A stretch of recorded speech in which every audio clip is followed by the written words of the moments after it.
Dice el texto: rodéate ahora de muros, hija de guerreros, nos han sitiado. Con vara herirán en la mejilla al juez de Israel. Pero tú, Belén Efratá, pequeña para estar entre las familias de Judá, de ti me saldrá el que será Señor en Israel, y sus salidas son desde el principio, desde los días de la eternidad. Siéntese, por favor. Yo quisiera en esta noche aprovechar la coyuntura de la celebración que el mundo tiene en relación con la Navidad para hablar un poco acerca de lo que la Biblia nos muestra en relación con el nacimiento del Señor Jesucristo. Amén. Uno puede leer a través de los periódicos o de las redes sociales cuál es el espíritu que reina en esta época del año en el que el mundo supuestamente celebra el nacimiento de Cristo. Uno puede ver que de alguna manera la gente lo relaciona con aspectos que no son lo que en esencia debiera ser el concepto del nacimiento del Mesías. Obviamente uno puede decir que las personas que diseñan las campañas publicitarias no están intentando transmitir el verdadero sentido de la aparición del Señor Jesucristo en escena. Ahora, lo que yo quiero hacer en esta noche, pues no es ni siquiera denunciar la forma inadecuada como el mundo celebra el nacimiento de Cristo, o tampoco entrar en esa eterna discusión sobre si se debe o no se debe celebrar la Navidad, porque sería un tema de otra índole.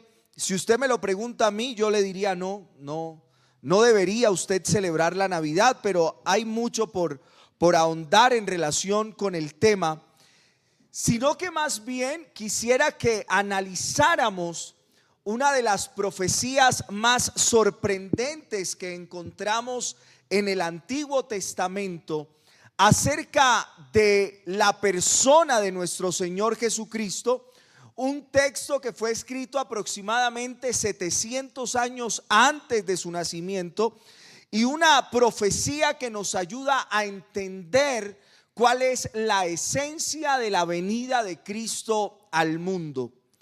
Miqueas, de quien tomamos hoy este texto, esta profecía, fue un profeta a quien se le denomina profeta menor, y toma en cuenta en esta noche que profeta menor no porque sea menos importante, sino porque el tamaño de su texto es mucho menor que el de Isaías, Jeremías o Ezequiel. Entonces, como su libro es más breve, a él se le denomina un profeta menor. Fue un profeta del siglo VIII antes de Cristo y fue contemporáneo de Isaías, el cual ministró a Israel durante un periodo muy difícil de su historia. Y yo quiero que me preste atención a esto. Por un lado, la nación de Israel estaba sufriendo de una profunda descomposición moral y espiritual, pero por otro lado ellos también estaban teniendo la amenaza de una gran nación de aquellos días, la nación de Asiria al norte de Israel, y que Asiria en un futuro no muy lejano habría de castigar a los judíos con una derrota humillante. Así que Israel, en el momento en el que Miqueas pronuncia esta profecía, tenía problemas dentro, pero también tenía problemas fuera. Dentro tenía una profunda corrupción, pero afuera tenía una amenaza militar inminente. Y es en ese contexto tan desolador que el profeta Miqueas anuncia la llegada del Mesías, del Cristo. Y es importante entonces también entender qué significa la palabra Mesías. La palabra Mesías en hebreo significa ungido y es la misma palabra que es Cristo en griego. Es decir, que uno puede utilizar sin entrar en ningún tipo de discordancia el término Cristo, ungido o Mesías, porque significan literalmente lo mismo. Y la llegada de ese gobernador, de ese Mesías, de Cristo, de ese Señor, de ese Rey de Reyes y Señor de Señores, pues tenía el objetivo de la salvación de su pueblo. Así que lo primero que Miqueas nos revela en esta profecía es el lugar en el que habría de nacer el Mesías. Y dice: pero tú, Belén Efratá, pequeña para estar entre las familias de Judá, de ti me saldrá el que será Señor en Israel. Y es importante recordar que alrededor del nacimiento de Cristo, unos magos llegaron a Jerusalén preguntando dónde estaba el rey de los judíos que había nacido. Y usted recordará que Herodes, que era un hombre muy suspicaz y que hoy, hablando en el programa Un Encuentro con la Palabra, decíamos que era una persona débil que sufría de un síndrome de persecución, que era un poco paranoico, porque en la historia cuentan que Herodes tuvo la desfachatez aún de mandar a matar a su propio hijo cuando pensó que éste podía quitarle el reino. Imagínese cómo entonces, si él fue capaz de mandar a matar a su propio hijo porque creía que ponía en riesgo su reino, ¿qué pudo haber pensado este hombre cuando escucha a estos dignatarios orientales preguntándole: oiga, ¿cómo es que ha nacido un rey y no soy yo? Y yo quiero decir que no eran estos tres reyes magos como dice la tradición, ni se llamaban Melchor, Gaspar y Baltasar.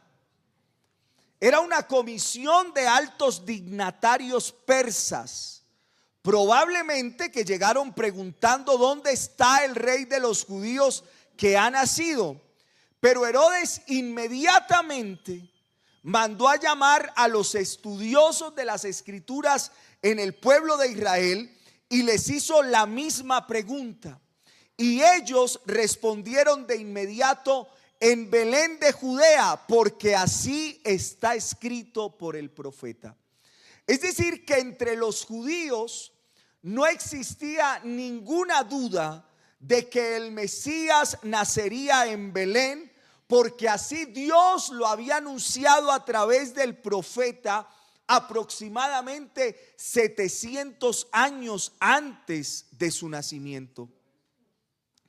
Lo que perdieron de vista los estudiosos de lo que nosotros hoy conocemos como el Antiguo Testamento fue el por qué Dios eligió un poblado como Belén para que el Mesías naciera allí. ¿Por qué Belén? ¿Por qué una aldea tan pequeña que en ocasiones fue pasada por alto cuando se censó los poblados de Judá? Eso es lo que dice Miqueas, ¿no? Pequeña para estar entre las familias de Judá. Y uno puede imaginarse entonces por qué Cristo no pudo haber nacido en Roma, ¿no? Roma era la capital del imperio y por lo menos uno dice, pues era la ciudad más prominente de la época. Pudo haber nacido en Jerusalén, la ciudad más importante de Israel, pero Dios escogió una pequeña e insignificante aldea. Y dentro de esa aldea escogió un establo para encarnarse, para hacerse humano. Así que nuestro Señor Jesucristo, uno dice, oiga, ¿cómo es que el Rey de Gloria escoge nacer en una aldea pequeña? Pero no solo en una aldea muy pequeña, sino en el lugar tal vez menos esperado. ¿Por qué Jesús tuvo que nacer en un lugar como Belén? Y uno podría dar algunas razones. La primera, y que de alguna manera se hace relevante para nosotros en el presente, es que Dios siempre suele hacer las cosas de tal manera que su gloria sea exaltada y que la soberbia del hombre humillada. Si Belén hubiera sido una ciudad imponente, famosa por sus edificaciones o por su poderío militar o económico, algunos hubiesen pensado que precisamente por esa causa, por esos logros humanos, era que Dios la hubiera escogido, pero no. Dios hace las cosas como las hace para que no pongamos nuestros ojos en la supuesta grandeza del hombre, sino más bien en la grandeza de su bondad, en la grandeza de su misericordia, al derramar su favor sobre personas que no lo merecen, sobre personas que son indignas. Esa es la enseñanza de Pablo en Primera de Corintios capítulo 1, el versículo 26. En Corinto los cristianos se habían dividido en algunas estructuras, alineándose en torno a personalidades humanas. Ellos decían: yo soy de Pablo, yo soy de Apolo, yo soy de Cefas. Y entonces Pablo tuvo que escribirles: pero mirad, hermanos, vuestra vocación, que no sois muchos sabios según la carne, ni muchos poderosos, ni muchos nobles, sino que lo necio del mundo escogió Dios para avergonzar a los sabios, y lo débil del mundo escogió Dios para avergonzar a lo fuerte, y lo vil del mundo escogió Dios, y lo menospreciado y lo que no es, para deshacer lo que es, a fin de que nadie se jacte en su presencia. Lo que está intentando decirnos Pablo entre líneas es que Dios siempre busca la manera de desinflar el orgullo humano, porque creo yo que ese es el gran problema humano. La Biblia afirma que Dios nos creó para su gloria y para que nosotros nos gozáramos en Dios por siempre. Pero lamentablemente el hombre no permaneció en su condición original. El hombre se rebeló contra su creador, y su rebeldía trajo consigo un sinnúmero de consecuencias terribles para la raza humana. El hombre se convirtió en un enemigo de Dios, eso dice la Biblia. Así la gente quiera creer que son amigos de Dios, lo que la Biblia afirma es que el hombre que no ha creído a Jesús como su único y suficiente Salvador se ha constituido en un enemigo de Dios, y en consecuencia de eso en un peligro para sus semejantes. Todos los días usted puede leer los titulares de los periódicos, si aún acostumbra a seguirlos a través de las redes sociales, y la gente dice: la sociedad está enferma. Hace poco, menos de 3-4 meses, aquí en un barrio vecino, un hombre que hasta lleva por nombre mi nombre, asesinó a sus 2 hijos, ¿sí recuerda? La sociedad está enferma. Y uno puede entender cuál es el sentimiento del que hace los editoriales o del que describe las noticias, tal vez preguntándose qué es lo que está pasando en la sociedad. Pero yo creo que el problema no es la sociedad, porque la sociedad es una palabra demasiado abstracta, es intangible tal vez, pero no es la sociedad la que está enferma, es el hombre el que está enfermo. No podremos encontrar ninguna solución al problema que vive la sociedad, nuestra sociedad, donde uno en Bogotá puede decirse en ocasiones: oiga, ya no podemos salir de nuestras casas, hay lugares a los que no podemos ir, hay horarios en los que no podemos salir a la calle. Pero uno debe decir que hay que llegar al punto en el cual la sociedad está mal, y es que el hombre es pecador. El hombre pecó contra Dios, se rebeló contra Dios, se volvió un ser egoísta, orgulloso, se convirtió en un ser peligroso para el hombre mismo. Pero ese no es el fin de la historia. Nosotros sabemos que desde el mismo momento en que el pecado entró en el mundo, Dios reveló un plan de salvación con el propósito de revertir los efectos que el pecado había producido en la creación y en el hombre, y de esa manera hacer una demostración de su gloria mucho más extraordinaria que las que su creación original hubiese podido transmitir. Génesis en el capítulo 13, el versículo 15 es denominado por los estudiosos como el protoevangelio, como la muestra de que Dios, aún en el momento en el que el hombre peca, en que el hombre falla ese objetivo que Dios había trazado, ya Dios desde este momento había planteado una manera de solucionar el pecado del hombre. Dice: y pondré enemistad entre ti y la mujer, y entre tu simiente y la simiente suya. Esta, la simiente de la mujer, te herirá en la cabeza, y tú le herirás en el calcañar. Fue para eso que Dios se hizo hombre hace más de 2000 años. Fue para restaurar al hombre dañado y convertirlo en el adorador que siempre debió haber sido. Pero para eso el hombre tenía que ser humillado. El hombre tendría que recordar que no es Dios, solo Dios es Dios. Y Cristo se introdujo de tal manera en el escenario de la historia para que solo Dios recibiera toda la gloria que Él se merece. No había nada extraordinario en la aldea de Belén. No había nada extraordinario en el establo donde María dio a luz. Y tampoco hay nada extraordinario en aquellos hombres y mujeres que Dios escogió para ser los beneficiarios de una salvación tan grande, para que solo el Dios de toda gracia se lleve toda la gloria. Lo que quiero decirle, en lo que he insistido muchas veces, y puedo sonar repetitivo o reiterativo, pero cuando uno alude al sistema de enseñanza del Antiguo Testamento, lo que se da cuenta es que el secreto del aprendizaje está en la repetición. Así que permítame que yo se lo repita. En usted no había nada digno para que Dios se fijara en usted. Fue solo su gracia, fue solo su misericordia, fue solo su amor. Qué bueno.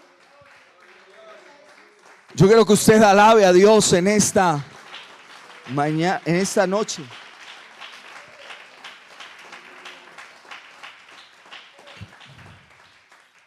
Hermano, qué bueno que nosotros, porque esa es la historia natural de quien conoce a Cristo, se atreve a creerle a Cristo y se entrega de todo corazón a Cristo. Su vida en todos los ámbitos debe crecer. En todos los ámbitos. No solo en lo espiritual, porque qué importante que crezcamos en lo espiritual, y creo que eso es lo fundamental. Pero a medida que crecemos en lo espiritual, también debemos crecer en otros ámbitos, en el ámbito académico, en el ámbito laboral, en el ámbito económico, en el ámbito familiar. Dios quiere que usted sea prosperado en todo. Yo puedo asegurarle, no porque me lo hayan contado, yo soy la viva historia de eso, de que si usted le cree a Dios y usted es adherente a los principios que están establecidos en la palabra de Dios, que aluden a todos los ámbitos de nuestra vida, usted es una persona que está condenada al éxito. Al éxito en Dios. No como el mundo lo ve, pero yo le aseguro que así es. Hermano, y cuando Dios lo prospere, no se olvide de dónde Dios lo sacó. Porque nada más triste que encontrarse con personas que cuando llegaron a Cristo no tenían nada. Dios los prosperó en todo, y cuando Dios los prosperó se olvidaron del Dios que los hizo prosperar. No, hermano, en nosotros no había nada digno. Yo quisiera volver a traer a colación esa canción que dice: si me vieran tal cual soy, se enterarían que es Jesús. Lo que han visto reflejado en mí tan solo fue su luz. Oiga, es la luz de Cristo la que se refleja a través de nosotros y nos hace dignos de alguna admiración. Pero en nosotros en sí no hay nada digno de admiración. El profeta Isaías dijo que desde la coronilla hasta la punta de nuestro dedo gordo éramos solo hinchazón y podrida llaga. Y antes estábamos muertos en nuestros delitos y pecados. ¿Quién compra un muerto? Pero a este Dios le plació amarte. A pesar de, por encima de, te ha amado y te ha dado más de lo que tú alguna vez te hubieses merecido.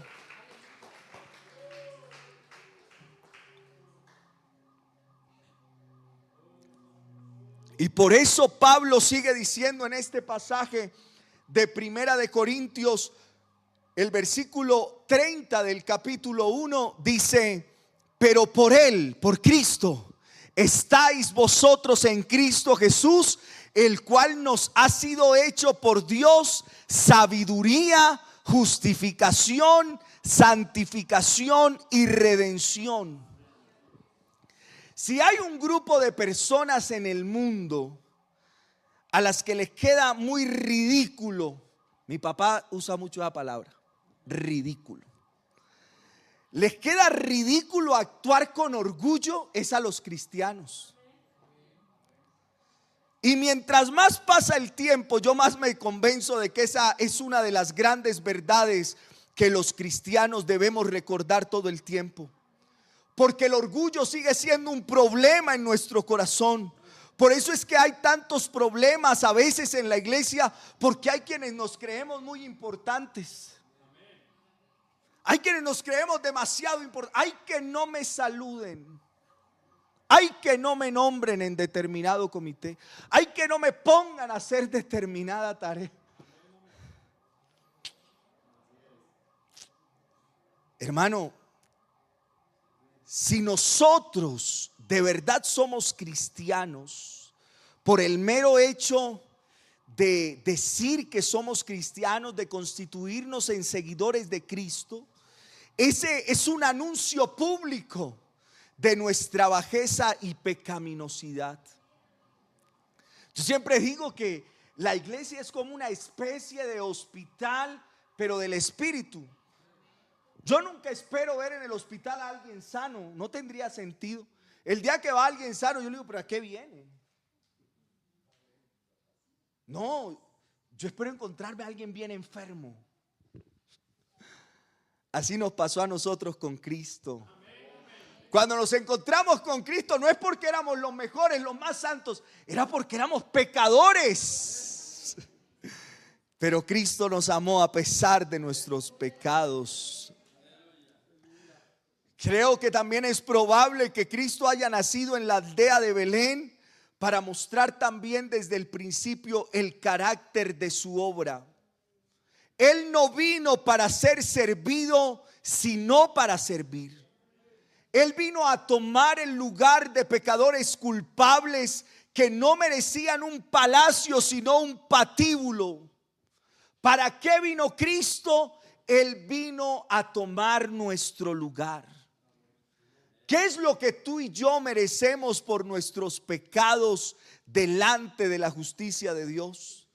Nosotros por nuestros pecados delante de la justicia de Dios no merecemos un palacio, merecemos un patíbulo.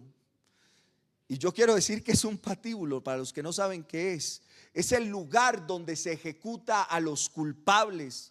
Tú no te merecías un palacio, te merecías ir al lugar público donde se te debería ejecutar por tus pecados. Cristo nació en una aldea pequeña e insignificante, Porque Él vino en nuestra representación. Él vino a tomar nuestro lugar. Y lo que merecemos no es un palacio. Lo que merecemos es un patíbulo. Antes de ser exaltado, era necesario que Cristo fuera humillado. Esa es la enseñanza de Filipenses capítulo 2.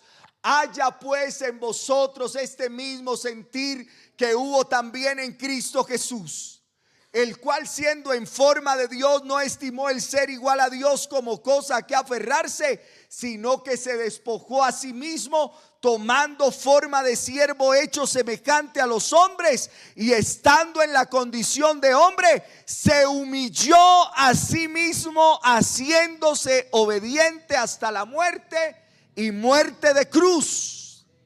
La muerte de un criminal. Cristo se humilló hasta lo sumo y en consecuencia fue exaltado hasta lo sumo. Primero la humillación y luego la exaltación. Pero Miqueas no solo profetizó 700 años antes el lugar en el que Cristo había de nacer para dejar al hombre sin excusa. Su palabra está ahí, sino que también profetizó la naturaleza de su gobierno. Notemos una vez más lo que dice Miqueas 5:2. Pero tú, Belén Efratá, pequeña para estar entre las familias de Judá, de ti me saldrá el que será Señor en Israel. Es obvio que el Mesías prometido, el Cristo, viene en calidad de gobernante. Lo que no es tan obvio en el texto es que Él no viene a gobernar en su propio nombre. En la Biblia no hay ninguna palabra de más. Para nosotros la Biblia entera es inspirada por Dios de principio a fin. Cada palabra que está escrita allí es importante. El texto no dice Belén Efratá, de ti saldrá el que será Señor en Israel. No, eso no dice el texto. De ti me saldrá el que será Señor en Israel. En otras palabras, es el que nacerá en ti, viene de parte de Dios. Primera de Samuel 16:1, por favor, dice: dijo Jehová a Samuel: ¿hasta cuándo llorarás a Saúl, habiéndolo yo desechado, para que no reine sobre Israel? Llena tu cuerno de aceite y ven, te enviaré a Isaí de Belén, porque de sus hijos me he provisto de rey. En esa escena, Dios envía a Samuel a ungir a David en sustitución del rey Saúl, que había fallado como gobernante. ¿Y qué es lo que Dios le dice a Samuel? Llena tu cuerno de aceite, porque en aquella época usted recordará que los reyes eran ordenados en su oficio de rey, ungiéndolos con aceite. Así que le dice: llena tu cuerno de aceite y ven que te enviaré a Isaí, el padre de David, Isaí de Belén, porque de sus hijos me he provisto rey. Saúl había fracasado como gobernante, como fracasaron muchos de los reyes de Israel, quienes en vez de gobernar al pueblo en conformidad con la ley de Dios, ellos más bien intentaron establecer su propia voluntad. Pero lo que está diciendo Miqueas 5:2 es que este Mesías vendría al mundo a gobernar de parte de Dios, a establecer la voluntad de Dios, el gobierno de Dios en el mundo. Juan capítulo 4, el versículo 34 dice: Jesús les dijo: mi comida es que haga la voluntad del que me envió y que acabe su obra. Juan 5:30 dice: no puedo yo hacer nada por mí mismo, según oigo así juzgo, y mi juicio es justo, porque no busco mi voluntad, sino la voluntad del que me envió, la del Padre. En Juan 7:16 Jesús le respondió y dijo: mi doctrina no es mía, sino de aquel que me envió. Tal vez eso fue lo que los judíos perdieron de vista cuando Cristo vino al mundo hace 2000 años atrás. Ellos estaban esperando un guerrero victorioso y poderoso que derrotara a todos los enemigos de Israel y que implantara en la tierra de Israel un reino universal. Y yo quiero que usted escuche esto. Algún día, bueno, la canción decía, un día Cristo volverá. Y cuando Él vuelva, implantará su reino eterno en el mundo. Pero ese no era el objetivo de esa primera venida de Cristo. Cristo vino a hacer posible que hombres y mujeres rebeldes como usted y como yo nos arrepintiéramos de nuestra rebeldía y nos sometiéramos voluntariamente al gobierno de Dios. Yo voy a volver a decirlo, que voluntariamente nos sometiéramos al gobierno de Dios. Yo quiero decirle en esta noche que en la iglesia de Cristo no existe la democracia.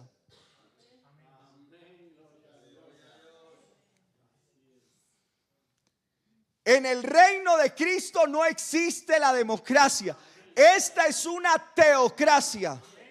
Existe un rey que se llama Cristo y Él dice cómo son las cosas, y nosotros que somos sus siervos, que es un término muy bonito, pero lo que realmente quiere decir la traducción, que es doulos, es que nosotros somos esclavos de Cristo por amor.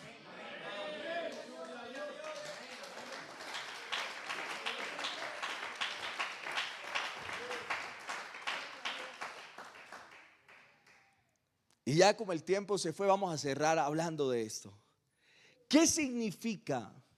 ¿Qué significa que Cristo sea el Rey soberano de nuestras vidas y que nosotros hayamos asumido voluntariamente entregar el control de nuestras vidas a Cristo? Hermano, hay cuestiones que a veces a mí me llaman mucho la atención porque queremos entrar a discutir con Dios. Entrar como en un rifirrafe, dijeran en los términos de la política colombiana, para ver si Dios cede un poco a mi voluntad y a mis deseos y termina aceptando que yo soy así y puedo actuar como yo quiera. Hermano, usted está equivocado. La obra del Espíritu Santo en nuestras vidas nos tiene que conducir a hacernos cada día más parecidos a Cristo.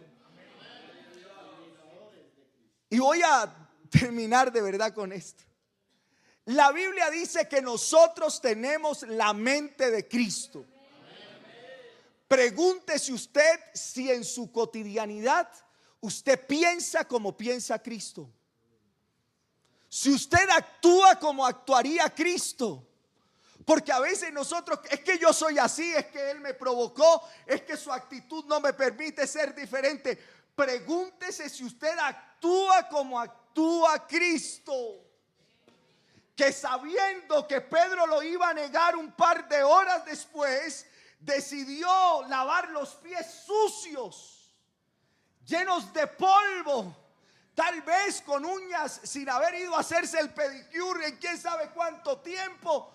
Pero Dios, hecho hombre, decidió quitarse su manto, ponerse aquí como una especie de toalla, coger un lebrillo que eres como un recipiente de agua y decirle: Pedro, tú en un par de horas me negarás 3 veces, pero yo ahora estoy dispuesto a lavarte los pies.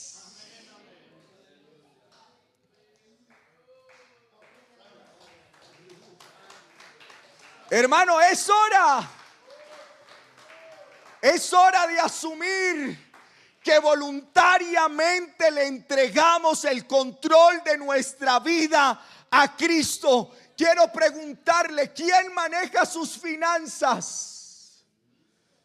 Oiga, yo a veces lamento escuchar cosas de personas que a veces parecen cristianos, pero cuando a uno le cuentan, oiga, actúan peor que los que no conocen a Cristo. ¿Quién gobierna tu hogar? ¿Te pareces a Cristo en tu trabajo? La gente cuando te ve dice, este es cristiano, piensa como Cristo. Oiga, hermano, debemos cuestionarnos en esta noche. Y así como la gente en el mundo hace propósitos, yo le voy a invitar a que aprovechemos este fin de año y nos hagamos propósitos, pero propósitos en Dios. No marcados por el positivismo de esas doctrinas orientales que quieren mirar la mente de los occidentales. No, aquí no es el poder de la repetición, de que diga 100 veces X cosa y así. No, aquí la palabra que sigue teniendo poder es la palabra de Cristo. La palabra de Cristo sí tiene poder para transformar las vidas. Basta de vivir a nuestra manera. El Dios eterno entró en el mundo, nació en una pequeña ciudad de Israel llamada Belén, en un lugar no adecuado, pero ahí no estaba cualquiera. Ahí estaba el Rey del universo, el Dios soberano, el eterno, el sublime, el excelso. Cuando Juan lo vio un par de años, unas décadas después, dijo: he aquí el Cordero de Dios que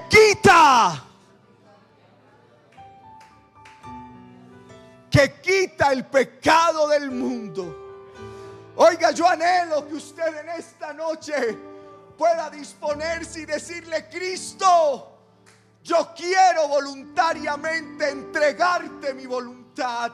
Que tú seas el soberano de mi vida, el dueño de mi vida, el rey de mi vida.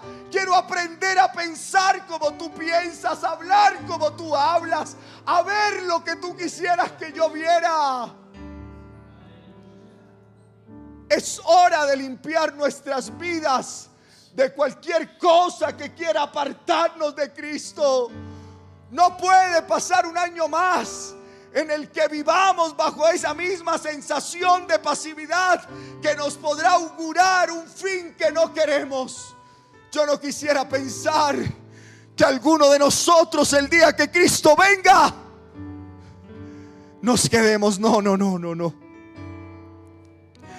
Yo quisiera pensar que todos juntos cantaremos esa canción que yo aprendí de niño. Miles de almas cantarán en la gloria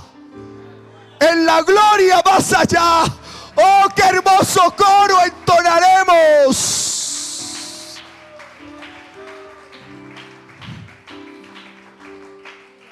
Yo voy a invitarle a estar en pie. El verdadero sentido de la Navidad que el mundo no ha entendido es que el Dios del universo, el creador del cielo y la tierra, se hizo hombre para venir a salvarte.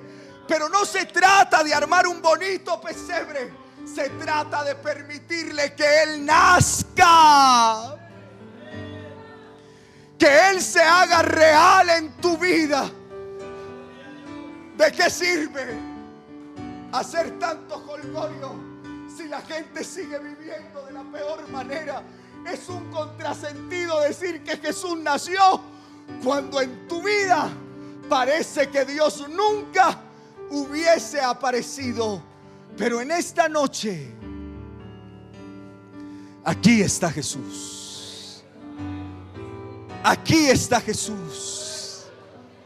Y yo quiero invitar a alguien que quiera encontrarse con Cristo, que quiera experimentar el verdadero sentido de que Cristo haya venido al mundo, de que, como dijo Pablo, oiga, indiscutiblemente grande es el misterio de la piedad. Dios fue manifestado en carne y en el poder de su Espíritu está aquí en esta noche y desea obrar en la vida de alguien que hoy lo necesite, en la vida de alguien que hoy quiera encontrarse con Cristo, de alguien que desee decirle: Dios, yo quiero que hoy comiences a gobernar mi vida, porque para eso viniste al mundo, para hacerte rey en la vida de cada uno de nosotros. No sigas viviendo a tu manera.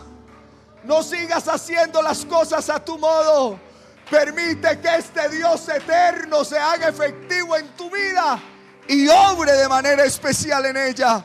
Hablemos con Dios eterno y soberano Dios, bendito Salvador. Maravilloso Jesús, tú estás aquí en esta hora.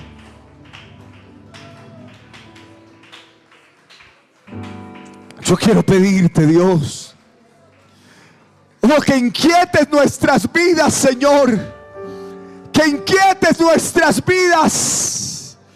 Que nos hagas entender, Señor, si hay algo en nosotros que queremos manejar a nuestro modo, que queremos tener el control y que no te lo hemos soltado. Que tal vez hay cosas en nuestras vidas que queremos hacer a nuestra manera, que no queremos dejarte actuar, Señor. Pero hoy voluntariamente nos declaramos tus siervos. Declaramos que tú eres rey en nuestras vidas, que tú gobiernas todo en nuestra vida, que tú eres nuestro Dios y nuestro Salvador, que no queremos hacerlo a nuestro modo, que no es a nuestra manera, sino a la tuya, Señor. A tu manera quiero hacerlo. Quiero vivir para honrarte a ti, Señor.